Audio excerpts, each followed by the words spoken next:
Di episode kali ini kita bakal bahas topik yang penting banget nih, apalagi buat kalian yang pengen mulai usaha, yaitu pembentukan perusahaan.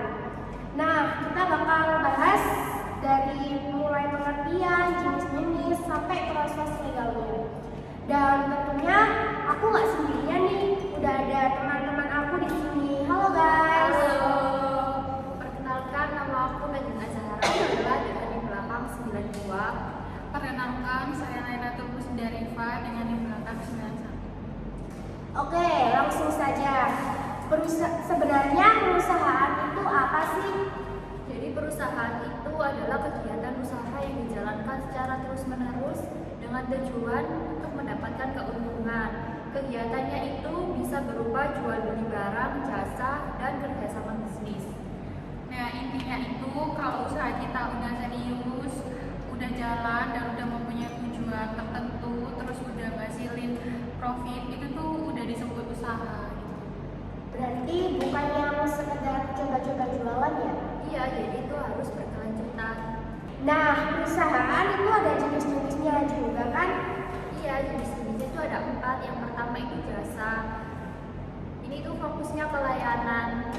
Jadi kalau jasa itu contohnya kayak Gojek, itu kan di bidang layanan transportasi. Terus kalau jasa telekomunikasi itu kayak di Telkom kayak gitu. Terus JNE di jasa pengiriman gitu.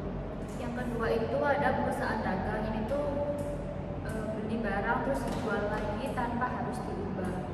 Nah, contohnya kayak perusahaan dagang itu kayak Matahari, terus Alfamart dan retail minimarket.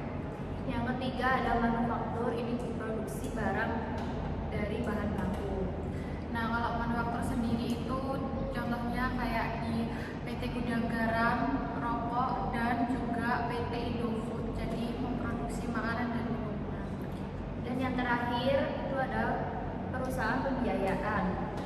Nah, kalau di pembiayaan itu contohnya kayak Kredivo dan Adira Finance. Berarti tiap jenis punya cara kerja yang berbeda ya? Iya, betul. Sekarang kita masuk ke bagian penting. Kalau mau bikin perusahaan itu, langkahnya itu gimana sih? Yang pertama itu harus tentuin nama perusahaannya dulu dan dipastikan itu belum pernah dipakai. Terus ditentuin juga struktur organisasinya, misal direktur dan komisaris. Setelah itu data pendiri harus dicek biar valid.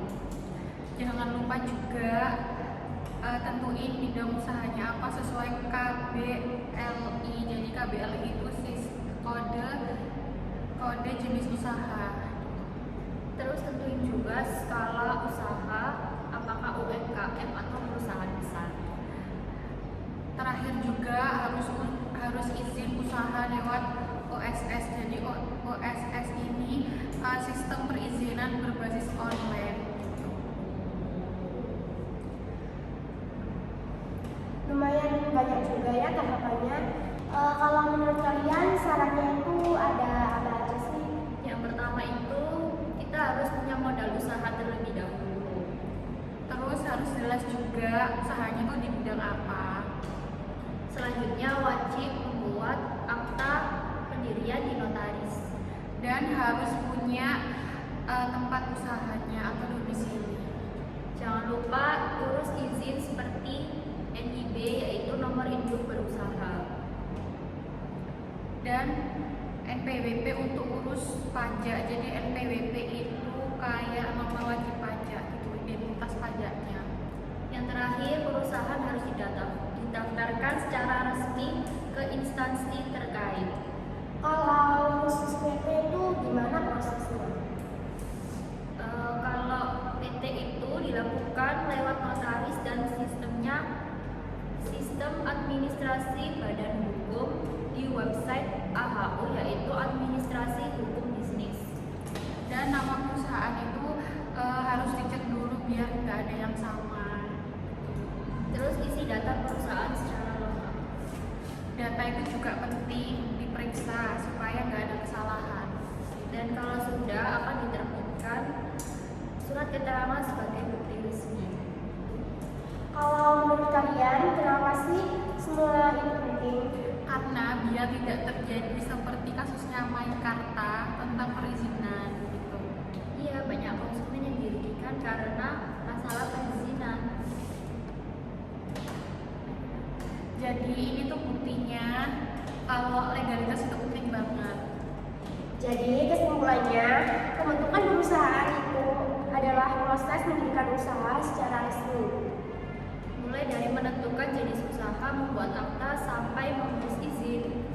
Kalau semua sudah lengkap, perusahaan itu bisa berjalan dengan aman, lancar, dan legal. Oke, segitu dulu pembahasan dari kita hari ini. Makasih sudah didengerin. Semoga bermanfaat dan sampai jumpa di